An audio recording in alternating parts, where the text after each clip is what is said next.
everybody, how's it going? Marcos Villegas, Fight Up TV, being joined with John S. Nash of Hey, Not the Face, someone who's very knowledgeable about what's happening right now with the Ali Act and the Ali Revival Act. John, thank you, first off, for joining us. I've been seeing a lot of the clips, the tweets and the interviews that you've been doing in regards to this new act being pushed through Congress. It's got a lot of observers, a lot of boxing fans talking about the potential implications of what this can be if it does get pushed through Congress and the Senate. But before we start, just first off, for those newer fans or maybe even fans that are asking, like, wait, what is the Ali Act? Can you explain to us?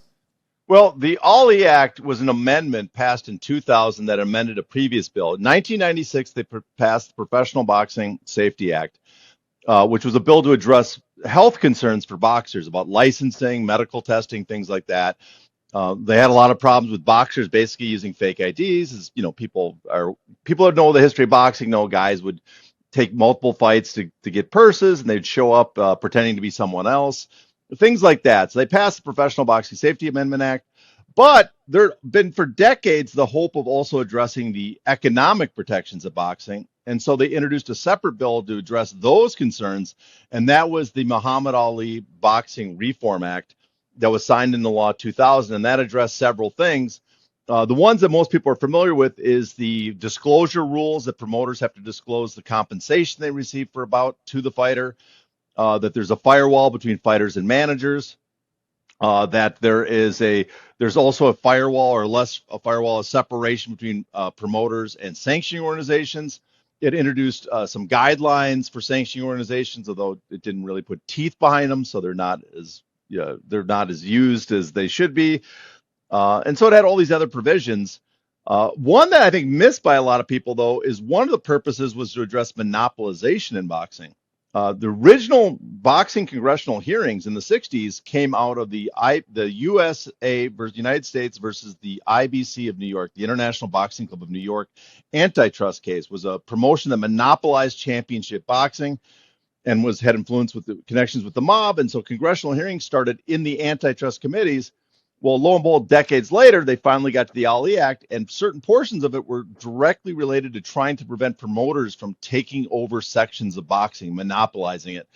And those portions one was that they banned coercive contracts, which was a practice made famous by Don King. Basically, if you wanted to fight my champion that I have under contract, the only way I'm going to let you fight him is you have to agree to the terms I give you, and you have to give me options that if you beat him, I still get to promote the champion by being your promoter in the future. And that way, no matter what, I get to be the promoter of the champion, and I control the championship title, the heavyweight division or whatever division that is that my champion was in. That's one thing they wanted to ban, that stop that practice. And that's been very effective, actually. You talk to people in boxing, that's been very effective. The other thing is this separation between promoter and sanctioning organization. They wanted to stop promoters from influencing sanctioning organizations because that way they couldn't, again, use it to monopolize the sport. And that's been effective because if you remember, there was rumors that PBC was going to introduce titles, although my understanding was actually Fox that wanted to do the titles and not PBC, but that doesn't really matter. But that was shot down by a letter from the ABC to the Attorney General's office. And now the TKO, with this bill, wants to amend the current bill so they can have their own titles. And so that was intentionally done because they don't want promoters controlling titles, because that leads to monopolization. So that's the simple explanation of the Ali Act, which, you know, as I'm sure we'll talk more, has not been enforced or as effective as they had hoped. Let's get to like what's happening now, and then we'll kind of like scale back to like why it hasn't been enforced. So that's the act that has been pushed through Congress, that is law. Now there's would you call it like an amendment? Like, what is this added part to it that's been making the rounds in the news? Well, there's a new amendment to the Professional Boxing Safety Act. It doesn't amend the Ali Act because it doesn't technically change the Ali Act, although this new amendment drastically it creates a separate parallel structure, so you can basically ignore the Ali Act portions of the Professional Boxing Safety Act. So if people want to describe it as an amendment to the Professional Boxing Safety Act or amending the Ali Act, I think both work because it does kind of the same, it means the same thing. But it's the current, what they call the bill is the Muhammad Ali American Boxing Revival Act. Great name, actually, for salesmanship. I got to give him credit on that. If you're going to sell a bill, that sounds great. And that's the new bill that was just introduced into Congress, into the House, and we are waiting to hear. There's rumors that there'll be one introduced in the Senate, coming up in the future as well. So what are the specifics of that? Because that's the one that's been making the news, saying that it's been attached to TKO boxing. Yeah, that one is what that bill does is that one thing it does, it has universal standards for all promotions in the United States, the area that the law covers. It sets a pay minimum for all boxers at $150 per round. So if you're a boxer or promoter, you cannot pay a boxer less than $150 a round, so $600 for a 4-round bout. It increases the amount of insurance you have to have on the boxers, $25,000 minimum. And it also has rules about how the state athletic commissions, the judges and referees have to be sanctioned by the state athletic commissions. Otherwise, they can't work. And a lot of these rules are already in place in like California and New York, but they're making them nationwide and setting a standard. That's probably the less controversial portion of the bill. I don't think any of that's really going to kill boxing or hurt it. The part that's more controversial is a portion they had allowing the creation of what's called unified boxing organizations. And a unified boxing organization is a new definition that would be added to the original Professional Boxing Safety Act, so to the Ali Act as well. And so those entities are not promoters, they're unified boxing organizations, and they're allowed to have their own titles, like a sanctioning organization. They're allowed to have their own rankings. And what you have to do to get those to be a unified boxing organization is you have to comply to a bunch of additional rules they've set aside. And I think this is the giveaway that this was TKO crafted, because you notice all the additional things that a UBO has to do are the stuff the UFC already offers. And so it would not take much for a company that owns the UFC and WWE to say, well, we're also going to include coverage of injury coverage outside the fight to our boxers. We're going to have let them use a training facility, all these additional things that the UFC already offers. That's not a hurdle. That's not a problem, a barrier to entry for TKO run company. And so I think that was the giveaway, that they had a lot to do with crafting this bill, because they made it like, this is something we can easily do these additional steps to become a UBO. Other promotions might find it much more difficult to do those in order to have their own rank and titles. Okay, a few things to unpack there with what you said. One, this UBO thing might be a little head scratching to some people. So would that mean they're like a separate sanctioning body in a way that doesn't have to abide by the rules of the Ali Act, because they're like in a different sort of space? That's exactly it. It's a parallel track. It's a promoter. Basically, they're a promoter, but they're no longer called a promoter, or they're no longer They also could call them a sanctioning organization, but they're no longer a sanctioning organization. What they are is an entity that's a promoter that operates as a sanctioning organization, but doesn't have to follow the rules in the Muhammad Ali Boxing Reform Act, because that definition is not included in the Ali Act. So those these UBOs, what they do is they're allowed to have their own rankings, but their rankings only apply to fighters in the UBO. So the claim is that fighters will have a choice. They can go the traditional route or join a UBO. But if they join the UBO, only fighters that are in that UBO can be rated. Only fighters in that UBO can fight for the championship and have titles. But also it gives them a carve out the UBO, so they can ignore some of the other provisions in the Ali Act, like the course of contract provision that I talked about. The part where the promoter says, if you want to fight for the title, you have to sign with my promotion. Well, that's waived because that's the nature of a UBO. You have to already sign to be with the UBO. So they can use those course of contracts as much as they want. They don't have to worry about the 1-year limit to course of contracts that was in the Ali Act. They don't have to worry about how the Ali Act says you cannot have options on fighters that have mandatories, because there are no mandatories, because it's your own sanctioning and titles. So that's how the UBO function. It functions as a combination. It's just basically, it functions like the UFC or Bellator, where Bellator is no longer around, but PFL and MMA organizations, where they have their own title and rank, which should know comes through the world of professional wrestling. That's where MMA got it from, was professional wrestling, and it's a self-contained walled garden promotion. Okay. A fan could listen, like a boxing fan could listen to that and be like, "Hey, John, well, why is that a bad thing? Like, look at the mess that we're in now. We have 4 sanctioning bodies. It's you don't know who the champion is. Like, we want to know. Like, we want one champion every weight class. Like, what's like the pro and con of this?" Well, I'm not going to argue with people that don't like the current system, because I don't like the current system and I complain about it all the time. I think the one group of people that have really damaged boxing are the sanctioning organizations. Everybody else is in prize fighting. A promoter is there to make money. A boxer is there to make as much money as possible. They're a prize fighter. The sanctioning organizations are the only ones that they have in their bylaws and stuff. And the nature of the business is they're supposed to treat it like a sport. They're supposed to be the ones that guide the sport, improve it, to have a meritocratic process, all those things, and they fail miserably. So I'm not going to complain about that. But I think there's better ways to fix this than going the route of UBOs. I mean, the problems with boxing, I think that everybody would complain. The problem with boxing, there's too many titles. Not enough co-promotion.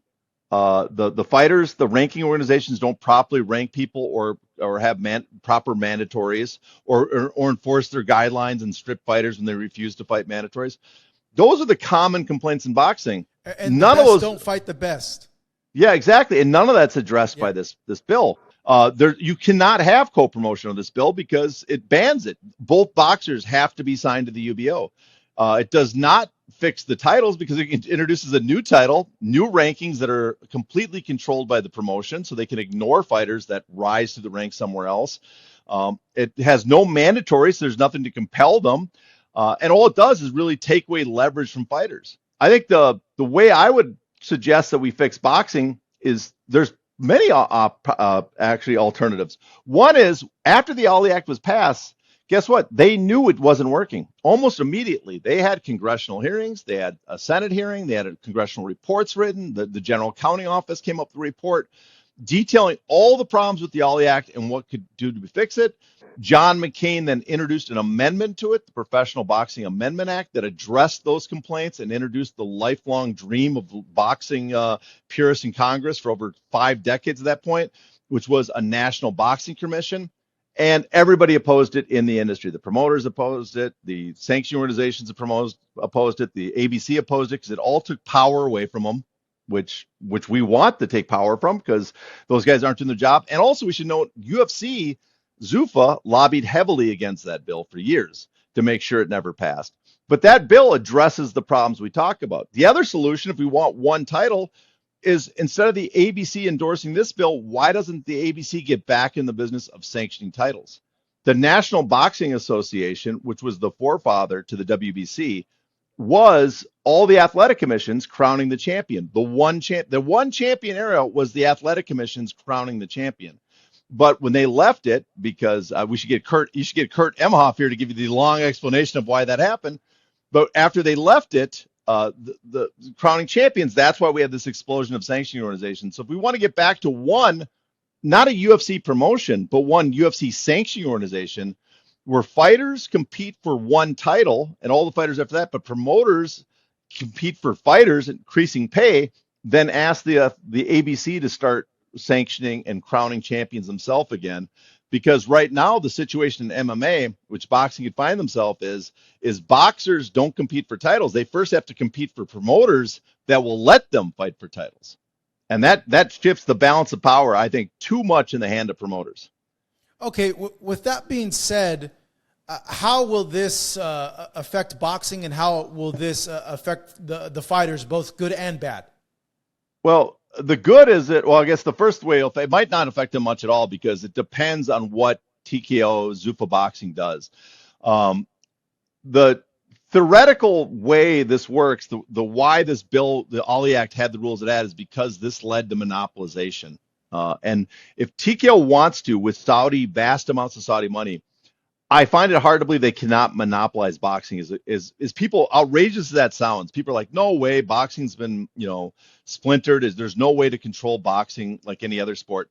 Well, look in your history. Boxing was monopolized in the past. Before there was an antitrust case, the International Boxing Club of New York monopolized boxing. Before that, the promoter Mike Jacobs had monopolized boxing. It is a sport susceptible to monopolization. The only thing that prevents it is legal court intrusions into it to interject into it. And then the federal legislation and the Ollie Act is the only things that kind of prevent that from happening. So my worst case scenario is that right now current boxers make a fortune, which sounds great because Saudi Arabia, Turkey al-Sheikh, and the Sela Fund come forward and spend a ton of money to get the best guys. They all sign exclusive contracts to this TKO boxing organization. Well, the way boxing works, though, is that you get renown by fighting the best. You have to beat the man to become the man. And every fighter wants to prove themselves by beating that guy. I mean, David Benavidez has said he's willing to take very little money to fight Canelo Alvarez. So if they have these top select guys under contract, other fighters are going to have to sign with the UBO and now be under exclusive contract. And then eventually, through the process of aging, they will beat those top guys and be recognized as the new top guys. But then the next generation of boxers coming will even have less leverage because, again, they have to sign with the UBO where you can use coercive contracts. And eventually you're in a situation where the sport has been monopolized, which might be great for some fans, but the fighters are getting a fraction of the revenue like we see in MMA. And I don't think that's particularly good. Now, the potential positive of this happening, this UBO, is, well, if you want all the fighters trapped into one promotion that can dictate terms, that's a positive. I also think it's a positive they might because of TKO's connections with Ari Emanuel and Endeavor and the leverage they have with the UFC and WWE, they might get a pretty good TV deal. So where we lost big TV access in the United States, it might come back because of these guys. So those would be positives, but I think there's better ways to fix boxing than letting one promoter run the sport single-handedly and keep all the money themselves. I would prefer it where we have, some sort of structure, some sort of cohesion, less sanctioned organizations, more objective rankings, all that stuff. But we can do that without handing the keys over to one promotion. Could like a Golden Boy, a Top Rank, a Matchroom, like could they be UBOs? Like how does one become a UBO? Well, they could technically be UBOs if they wanted to. They could declare I'm going to be UBO and I follow these requirements. But the hurdle for them is that they don't have the money and resources TKO has, nor do they have the infrastructure already in place. Through company house reports, we know that the last couple of years, Matchroom's profits have been about $15 million a year. UFC alone, not counting the rest of the company of TKO, is in the hundreds of millions a year in profit. And so, if Matchroom, let's say, and let's imagine Top Rank has similar profit levels as Matchroom. If they wanted to get a UBO, they could do that, but then they would have to spend several million per year probably having this additional medical coverage for their boxers, building a training facility, rehab facility like the UFC has with the PIs.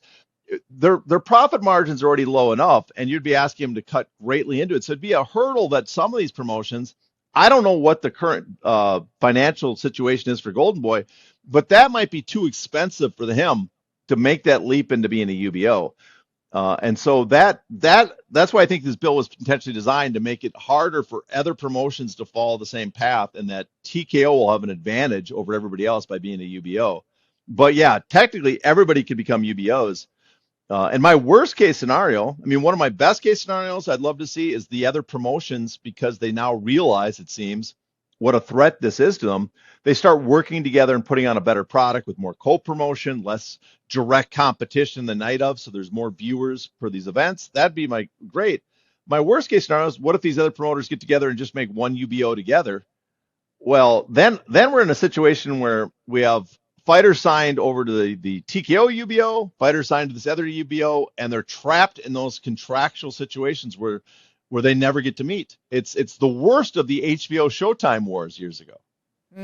Yeah, when I first read into the UBOs, I thought wow, this is going to open the floodgates to even more belts, 5, 6, 7 belts, potentially, if you can become what you explained as a UBO. So say I'm a fighter who's a WBC champion, and then this UBO happens, that's TKO boxing. What happens to me as, a sanctioning body like champion? Am I not recognized by that UBO? Can I not fight the UBO's world champion? Like, how does that work out? Well, it only if you sign to that UBO can you fight for that UBO. You have to be signed to the UBO, the Unified Boxing Organization, to fight for them. So if you're the WBC champion right now, if you want to remain WBC champion, you don't sign with them. But if they offer you a lot of money and maybe a chance at the UBO's title, then you have to sign with them and drop your title because they don't want these competing titles. They don't mean anything. So they're going to make you. Plus, you will no longer be able to complete. You'll no longer be able to meet your mandatories or the rankings that the other system has. And so you'll be compelled, even if they let you keep your title, eventually you'll be compelled to drop it because you cannot meet your obligations to the WBC. And so there's no undisputed, there's no unifications with the UBO. The UBO is just like the UFC. You're that champion alone, and they do not recognize and co-promote with other promotions. In fact, they, as I noted, they cannot legally co-promote because the rules of the UBO is that both boxers are signed to the UBO. Wow. Okay. In terms of transparency, I know like a big thing with the Ali Act is you're allowed to see the books of, like, say if you have a pay-per-view or an event and you're allowed to see the money and the revenue and what came in. I know, like, and not enforcing that, but say like you as a fighter, you feel that you may have been shortchanged. Like, it's your prerogative to go through the legal route to go and get that money back. How does that work with this other system? Like, will there be the same transparency? Well, I should note the transparency rules, they've been somewhat helpful. And I had Kurt Emhoff on my show. And I believe I had other people in the past, like Steven Espinoza in the past, discussing the subject on my podcast. And it's not like everything's revealed to boxers. There's, some promoters hide stuff. That's when they decide to reveal it. But it's been useful because a manager gets information and maybe it doesn't help the current negotiations, but now he knows, okay, I know what kind of money you guys pay. So when I come in with my next negotiations, I have a more balanced playing field which to do it. But when you're the UBO, the way it's written is you're a separate entity than a promoter. And the Ali Act says promoters have to disclose compensation to fighters. It doesn't say anything about UBOs. So technically, the UBO would be exempt from having to supply that information to the boxer. Unless it was in the contract, the specific promotional agreement with the fighter or bout agreement, they don't have to. If you read the letter of that bill, the way it's written, they do not have to share that information to the fighter. And I think that would be, listen, I would have much less problems with this UBO structure if the rest of the Ali Act applied to it. Because if they had to disclose compensation and had to follow the course of contract rule, I think that would be the best one because, sure, have your own titles and ranks, but you can't have a contract over 1 year in length because you have your own title and ranking. It's too much leverage otherwise to a fighter. So, but that's one of the big workarounds. That's one of the big, carve-outs they have for these UBOs is the other portions of the Ali Act do not apply to them. Do you foresee in the future that this gets amendments to include things like that? I mean, I think it's very possible it gets passed if that's what you're asking. Yeah. Donald Trump is in office. We know that he's good friends with, Ari Emanuel used to be his agent. Dana White's a good friend of his. He shows up at UFC events. I think it's a given. If it gets to his desk, he signs it. The Republican Party seems on board. If Donald Trump supports this, then the House is a given. They'll vote for it. The big question is, can they get enough Democrat senators to cross over and vote for the bill? And, well, in the House right now, it's considered a bipartisan bill because they have a Democrat and Republican, so it makes the optics look better. And we got to remember, too, Ari Emanuel, his brother's Rahm Emanuel, big player in the Democratic Party, so they have contacts there. I think it seems to me pretty likely that the reason they introduced the bill is they're sure it'll pass. And I think what's a giveaway to me that they think it'll pass relatively quick with little changes is that the original Ali Act had a 2-year grace period before it went into effect when it was signed. This bill says it goes into effect in 30 days. That tells me that they want it done at the end of the year. So when they go into next year, when they start this promotion, it's in place already. Do you feel that there could be any pushback or maybe add-ons to the bill in the future based on what we were talking about with the stipulations that are in the Ali Act that aren't in this one? There might be some pushback. I think you see the other promoters, I think now that they saw that this bill actually got introduced, their mood has changed a lot. Eddie Hearn is more out there. I mean, Oscar De La Hoya did a whole Clapback Thursday video on this. Bob Arum has talked about it. Pat English wrote a letter. So, I mean, the other promoters, I think, they know what will happen if this bill gets passed, and I think they took it for granted. It wasn't, this wasn't going to happen, and now that it's in the front of them, right in their face, they're reacting maybe too little, too late. But there'll be some pushback, but they don't have the leverage or the power that an Ari Emanuel has, that TKO has, that the Saudis have together. That's too much for them. So it's going to be hard to compete with them on that front.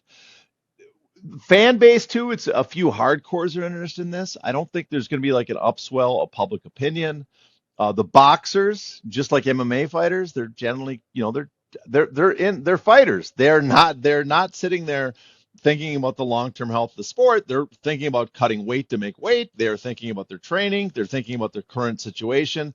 And for a lot of fighters too, this doesn't mean anything to them. They're at a level that it's not going to impact them. It's the guys that may be the future Canelos that are worried about this stuff. So all those say there won't be much pushback, although I do think it's conceivable, because of the nature of the bill and because of politics, that the people that are against monopolies or pro-labor rights, or Sorab, the conservative thinker, his Tyranny Inc., those type of people might latch onto this because it tells a narrative, but I think that's unlikely. So I think this is more likely that even if there's opposition from much in the boxing world, the media and stuff, I think it'll be ignored because the footprint of people in boxing is just not big enough to make that big a difference. So what are the next steps for this to go from the House and then get passed? Like when is all this going down? Well, I mean, there's a bunch of different ways it can play out, but first it'll go to committee. There'll probably be a hearing. They need a hearing on it. That's probably the one place probably you could maybe derail it if you get some people there that speak and get the message out that there's really, let's be honest, this is corporate cronyism, that this is being crafted specifically for one company to help them take over boxing. So that gets out, maybe that stops it, but there'll be a hearing, after which it'll probably either be put into a bigger bill to get voted on, or just slapped in front of everybody and all the Republicans. I'm not trying to be partisan here. It's just that the Republicans are just going to do what Donald Trump says on something like this. Most members of the House don't give a shit about boxing. It's not like the old days where we had John McCain and a bunch of guys in there that actually were boxing fans. Very few care about boxing. They'll vote for it quickly, move on to the Senate. There'll be a version in the Senate. Same process. Then if that gets passed, it'll get signed into law. So it's, the steps are come out of committee, have a hearing, come out of committee, get voted on, and then at that point, move on to the desk of the White House. Okay. Foresee it probably happening by the end of the year then? I'm guessing. I think that's their plan. Now, there's a lot of stuff in the news that could change that. We have this Epstein thing that seems to be derailing Congress.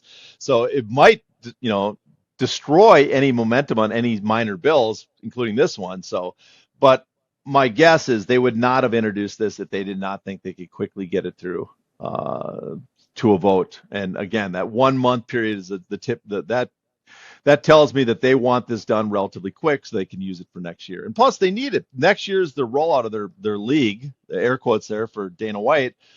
And without the UBO in place, they can't do what they want for their league. And if you look at the contracts that are giving boxers right now, it's, they have this long grace period. So they are waiting for this bill to sign before they launch that league. Yeah, it sounds like things are going to get a little weird in the next year, a little convoluting and confusing. Yeah, I mean, yeah, it's interesting times we live in. I mean, it's in some ways it's been a dreadful period for boxing, and it's going to get in. It's the perfect time if you want to take over boxing. This is probably the perfect time because a lot of your competition is in somewhat dire straits. A lot of them are removed from their networks who don't have the best deals, and at the same time, the entity that's coming in, TKO, has a massive property in the WWE, a massive property in the UFC that's up for TV rights right now. It has contacts to every bunch of products in Hollywood, and so you are competing with someone that has the power and leverage to basically keep you off the air, so their product can be put in place of you. And so with all those other promotions struggling or losing their airtime, this is the perfect time for TKO to basically step in and hijack the best broadcast revenues of the United States, the historically biggest market in the world. And if they can get that, that gives them even a further step ahead everybody else in whatever their plans are. And my guess is they plan to take over boxing. Maybe not as much as the UFC, but take over a large portion of the boxing revenue. Now, this, of course, only applies to the United States. It just kind of clicked in my head that maybe the international promoters might be better positioned to adapt and I don't want to say survive, but still have thriving businesses. How do you see, based on your knowledge, this would affect like the international promoters? Well, it's true. It only affects the United States. Historically, the United States has been like 70% of the market. So whatever happens here impacts the rest of the world. But the U.S. market has shrunk a bit. But the player that's allied with the U.S. now, the market, is the Saudi Arabian market, which is the biggest market probably in the world right now. And so you have the biggest player that all the other markets have now been catering to. And so a lot of their revenue is driven by the Saudi Arabian market. And they're working with the promotion that perhaps will take over the American market, which historically has been number one and perhaps can be again with one good broadcast deal. And so that spells, I think, a lot of trouble for even the international promotions. They are better positioned perhaps to preserve what they have compared to the other American promoters. But in the long run, they're still going to have difficulty because they will not be able to compete with the promotion that if a promotion has Saudi Arabia and the United States locked up, it's going to be very difficult to compete with those kind of revenues. Yeah, and I think Eddie did an interview where he mentioned he's already feeling some effects of it, finding TV fighters, saying that they've already been signed to TKO, and he's having a little bit of difficulty of filling up some TV slots with his fight cards coming up. John, just on a ending note, you listed the pros, you listed the cons. What do you think, based on that, just your final verdict on this? Well, my verdict is, my opinion is, I think I made it clear, is I'm not a fan of this bill. I would not mind amending the Ali Act. I would not mind trying to fix boxing. There's a bunch of ways we could try to fix boxing, but I'm not a fan of giving all the power to one promoter. I don't quite understand the logic of we're fans of the sport, we're fans of the boxers. I don't understand the logic of giving basically Don King or Bob Arum's dictatorship control over the sport, which is what we're asking to do with these UBOs. I don't think people quite grasp the process of how this could unfold. And I recommend, if they want, go back and read the congressional records of the Ali Act, go back and read the cases of the International Boxing Club of New York. Don't want to read all of them. I wrote a summary of the legislative history. You go to my Substack, I have a summary of it that describes why these things were included in the Ali Act and why, if they're taken out, they can lead to monopoly. And so my final verdict, I guess, to summarize it, was I am just concerned that, we're going to learn why these things were put in there in the first place. All right. Hey, John, thank you so much. You can go ahead and follow John at Hey Not The Face. What's your Substack, John? Well, it's Hey Not The Face is the Substack, blog, podcast, all on the Substack. So, and we cover all combat sports. Well, not pro wrestling, we don't really cover, but boxing, MMA, we cover those too. Yeah, that's more entertainment. I don't know, combat sport. Listen, nothing against it. I just haven't Yeah, watched pro wrestling since the late '80s, so it's not yeah, like it's yeah. my thing. So, Well, good stuff, John. A lot to unpack there. Appreciate the time as always. Thank you.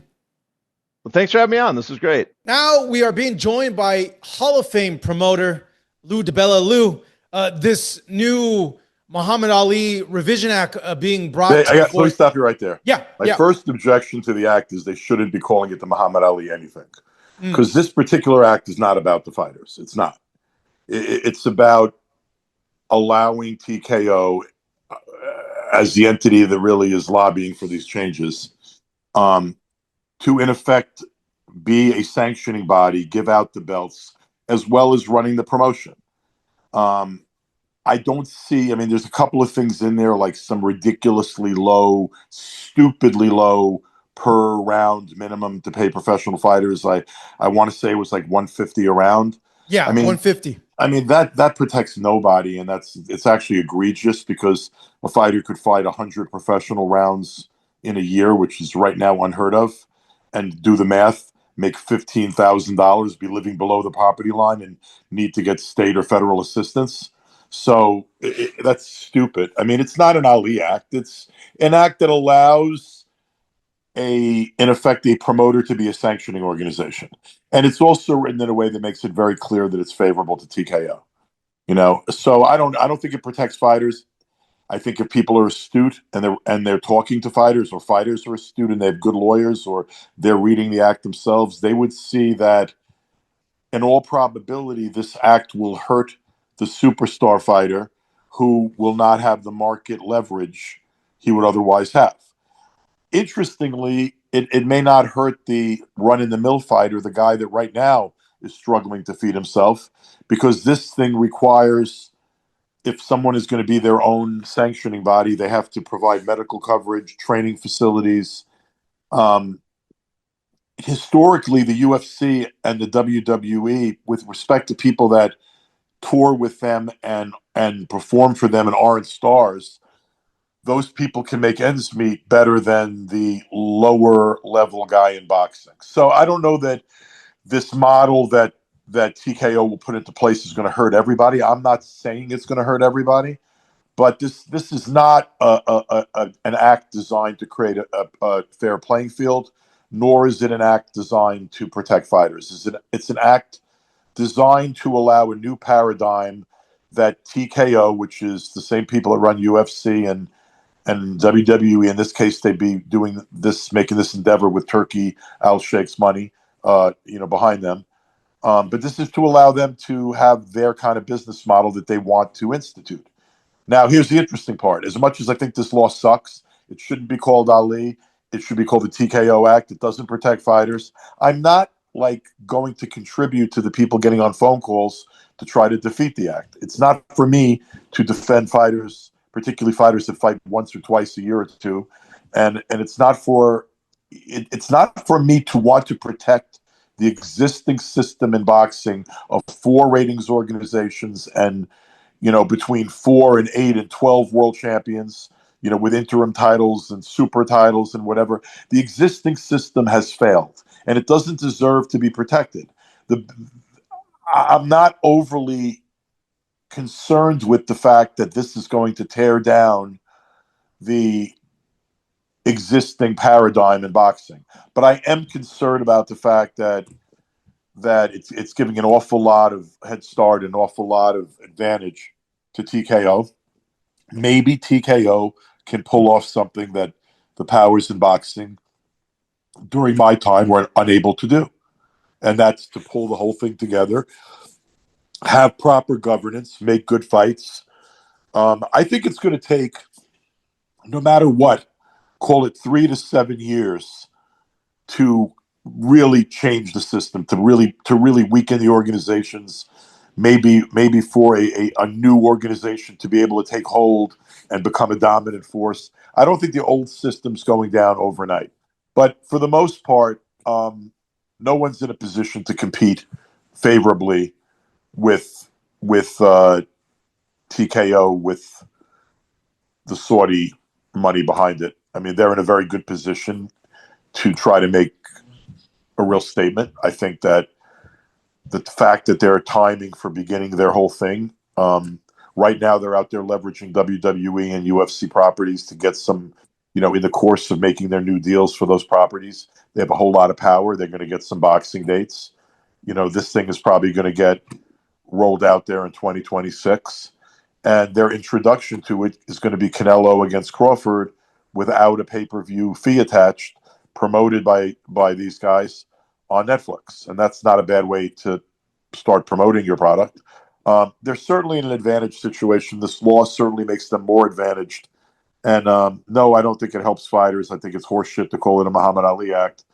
But at the same time, I'm not going to jump up and down and scream and yell because it's trying to destroy a system that failed itself. So that's sort of the complicated view I have of this whole thing.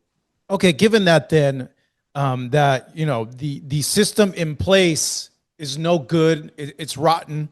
Do you think this parallel system, which it is in a sense a parallel to? No, I got your question already. And in the short term, what it's actually going to do, it's going to be total fucking mayhem.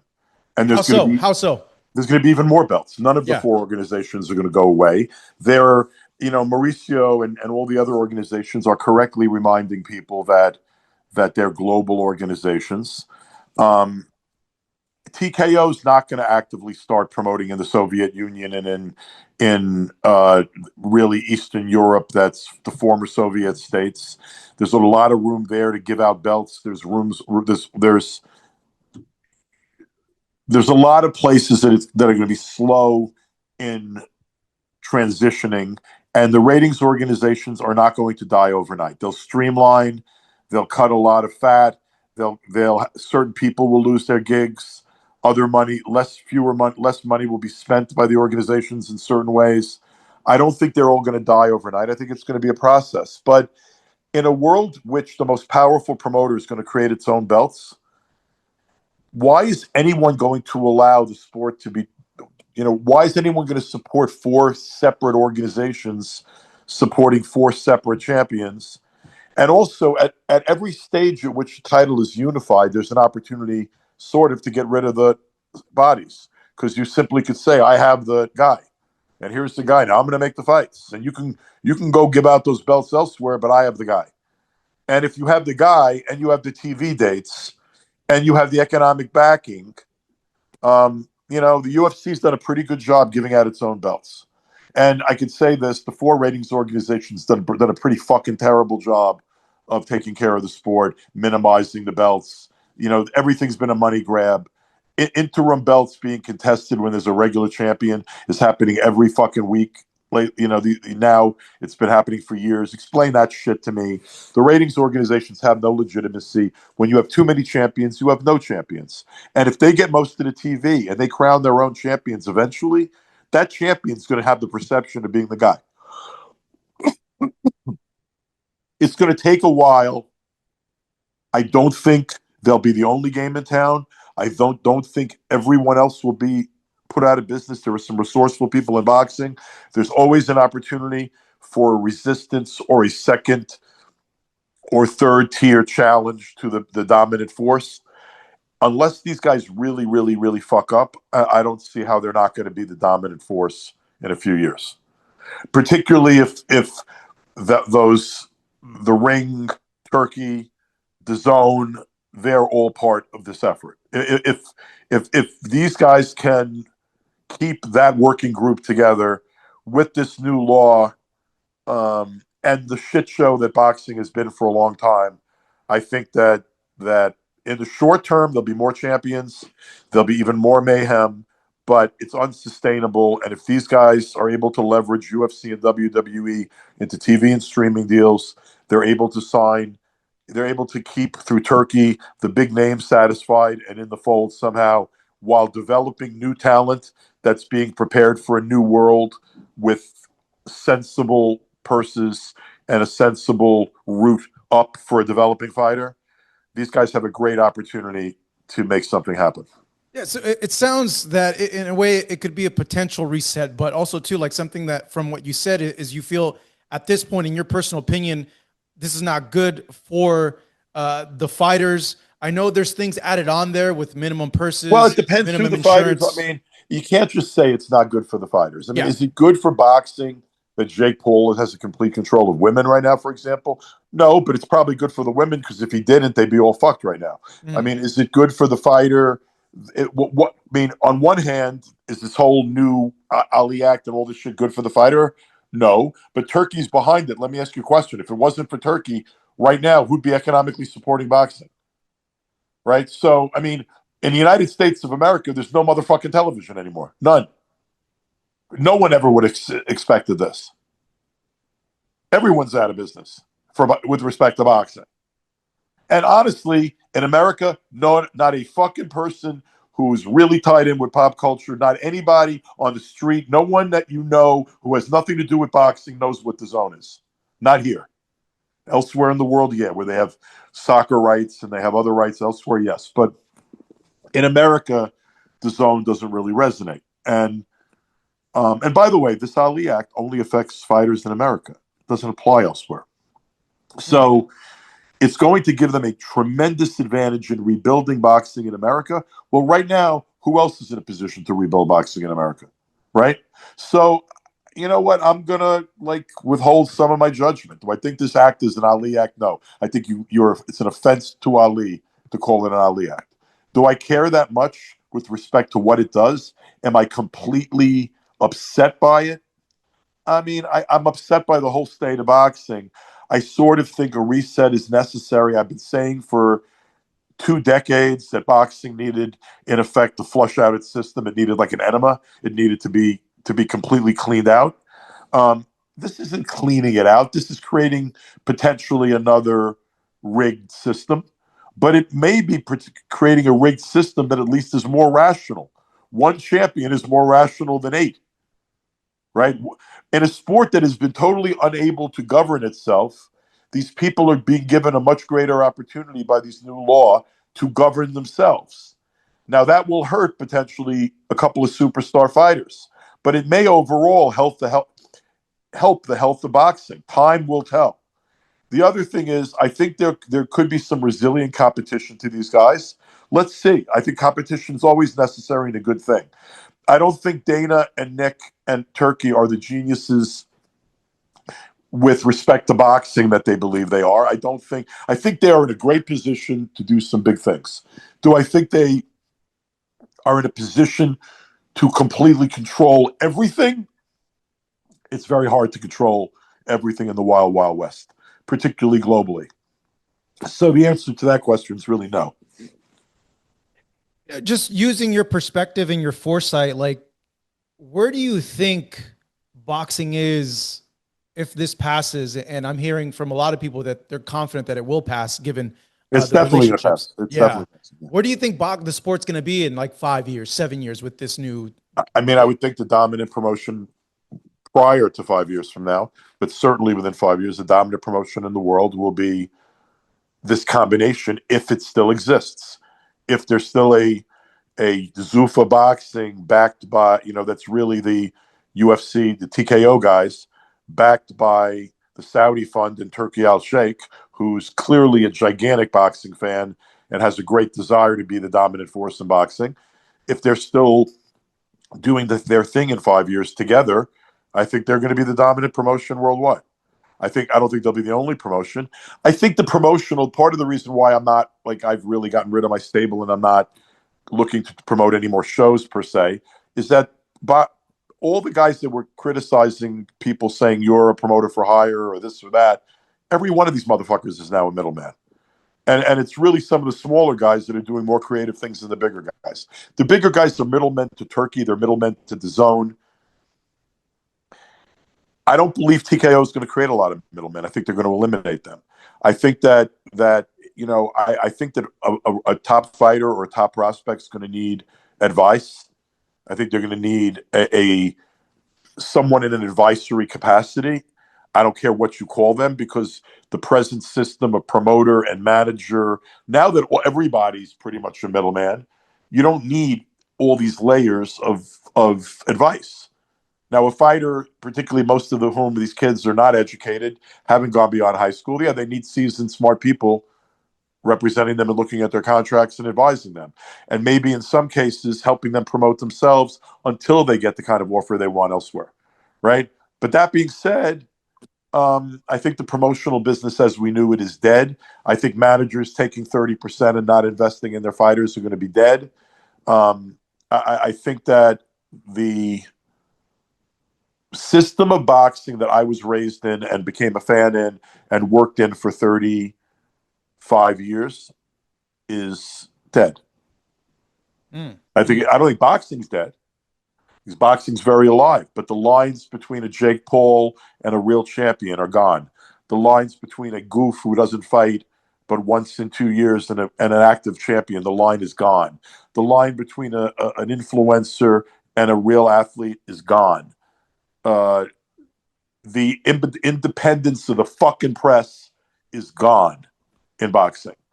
A real strong independent boxing press is dead. It's completely a different system, and in a lot of ways, I'm very, very happy right now that at this point in my life, I'm working primarily in baseball, and that my baseball businesses are extremely healthy at the moment. So, I don't want to play in the sandbox anymore. I don't think it's going to be a lot of fun. I think it's going to be very hard to compete on any level. It's going to be very hard to remain relevant. And I think the sport right now has never been so attenuated from pop culture. And what I mean by that is when I say the sport, I'm not talking about boxing 2025. I'm talking about the best fighters being popular people, the best athlete being known by everybody, the right people holding the belts. Right now, if you go, and by the way, this is a great credit to fucking Jake and Nikista too. Because if you go to a lot of people right now, they're going to tell you Jake Paul's a boxing champion already. They know his name. Mike Tyson fought last year. Like right now, the average person, the average Joe on the street, they can't tell you who the heavyweight champion of the world is. They certainly don't know. They couldn't tell you Usyk is champion. I can go down the street right now and take you into my town where, I've lived here forever. People know that I work in boxing, but I could walk down the town, ask 15 people. I think I probably would get more people saying Mike Tyson or Jake Paul than Usyk. It's why I shut my mouth, because I have such incredible respect for Usyk. I love him. I love what the sport once was. But when Jake Paul and Nikista scream, I'm the A side in an Usyk fight, yeah. I mean, in terms of worldwide recognition, you are. That's one of the reasons that particular matchup may not happen. Yeah, we'll see with that. Just something that you said, Lou, and I would imagine if a fan out there is watching this and they hear maybe this portion, like if it's not good for the fighter at this point, why is it even being pushed and has a great chance to pass? Could you inform people about that? No, I don't have to inform people about it. Use your brain, Marcos. No, I know why. Okay. I know why, but I'm saying someone would ask.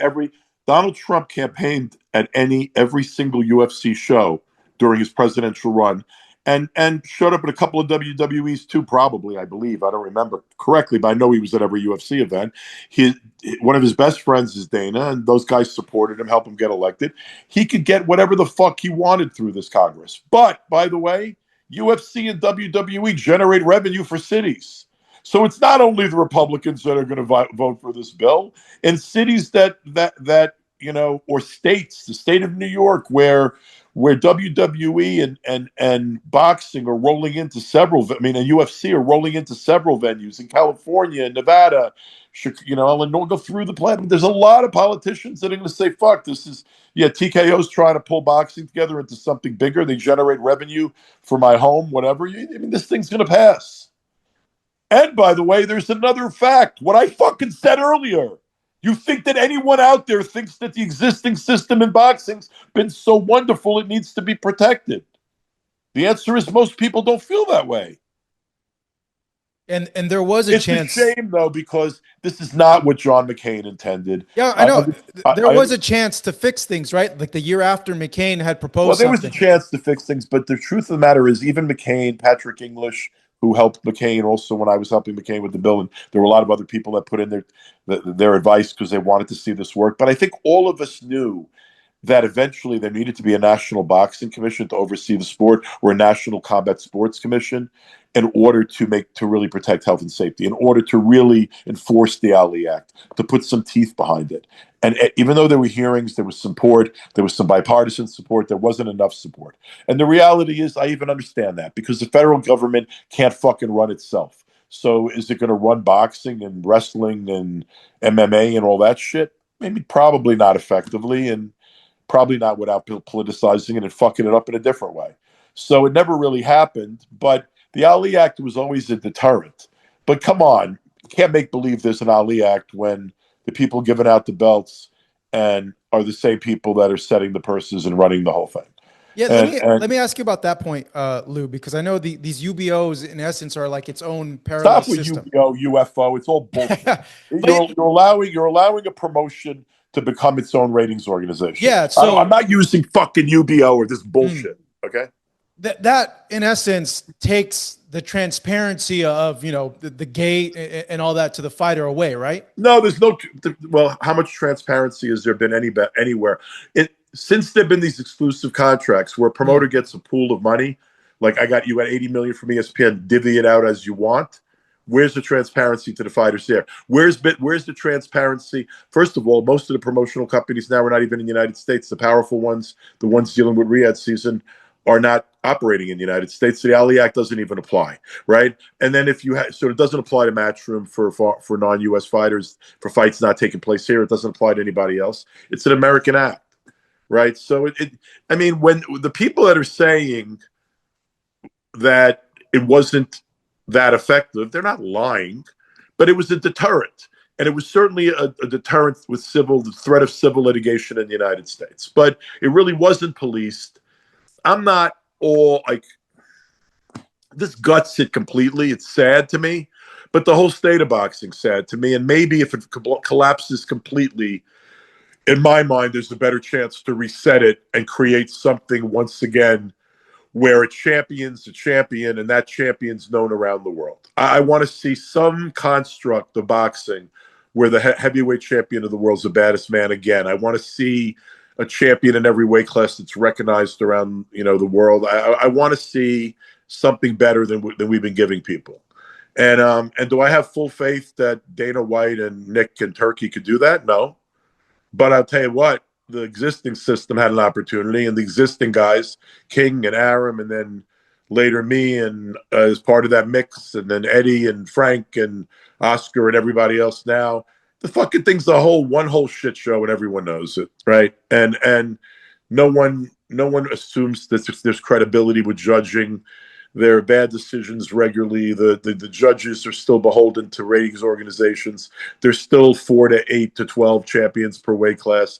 It's a fucking hot shit show. And I understand why Mauricio and look, I like Mauricio.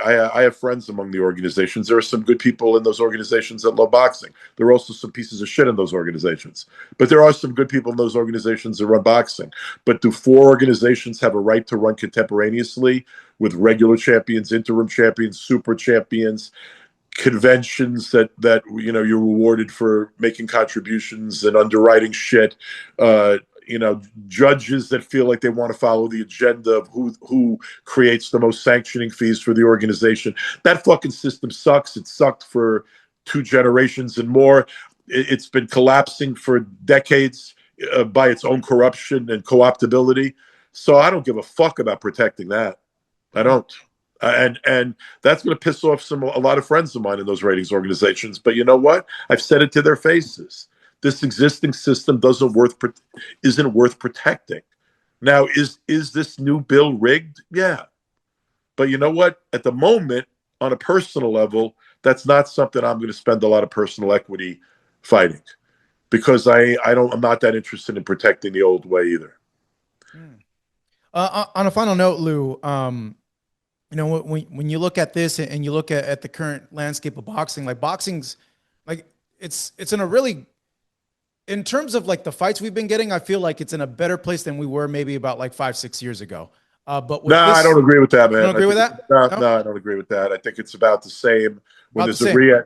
No, when there's a Riyadh season card, which is basically, frankly, this past year or so, the only shit you've been getting. Mhm. And when there's a card that they're doing, there's a level of stardom on that card. There have been some very good fights. Turkey's a fan. I've given him credit of this all along the way, that he's made a lot of matches that as a fan I want to see. But overall, there've been a lot of shit product. And here's the real problem. The product you haven't had to ante on pay-per-view for, most of the product they've been feeding you through your subscriptions has been shit. And the best shit has still been on pay-per-view. And that you still have to pay on a transactional basis. And very few eyeballs are paying. And very few eyeballs in the United States of America or in North America are subscribing to the Zone. And very few eyeballs are subscribing to other services that are streaming boxing. So fewer people are watching. So it's not in a good place as it was. And the morons saying it's a glory years because you got Usyk against Fury and you got Usyk against Dubois and you got Ben against Eubank and you got, okay, you also ate a lot of shit. Okay. And you did get that stuff and you paid for most of it. And that's not a horrible thing, but the number of fans, the number of people that really consider boxing with respect to the shit that they're chatting about with their friend groups, their people, other than if you're not a deep boxing freak, right? Boxing's no longer a pop culture event in the United States of America. I think there's an opportunity where the guys at WWE and UFC with Turkey's money can change that. One thing's for damn certain, what I just said about boxing, UFC's been a lot more in line with the heat of what's going on in this country than boxing's been. WWE is, you can't get away from seeing some WWE product anytime you put on anything streaming or linear, right? I mean, these guys know how to get some attention. I mean, we're going to find out what they can do. And they're certainly being given every bit of help as is being shown by this new bill. All right, that was Lou Dibella. Lou, man, a lot to unpack there. I guess we'll see what's going to happen in the next few years. For sure, it's going to be interesting. No, it's going to be interesting to watch. Yeah. And look, boxing will endure everything, man. It's like I've said this for my entire career in the 35 years I've been in the sport. I think I said this a year or two into my career, where people will always fight for other people's entertainment. It's ingrained in our DNA and our blood. And, it's similar to how there'll always be a pornography industry. Sex will always be part of the human condition and human life and human enjoyment and human entertainment and all of the above. I don't know.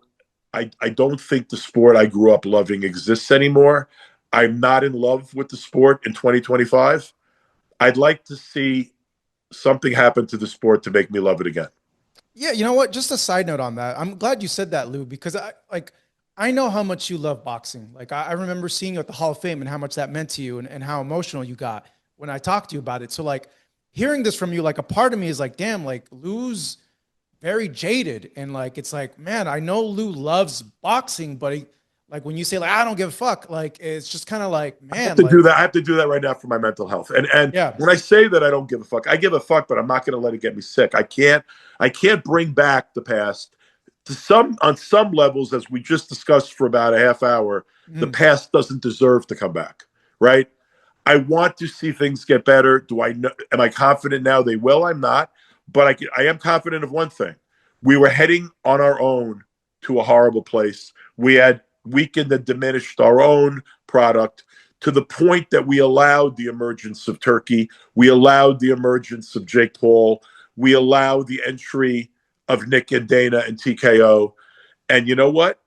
Can they fuck it up worse than we did? I'm not sure. We're going to find out. Lou, as always, great chatting with you. Thank you so much. Take care, bro. Bye-bye.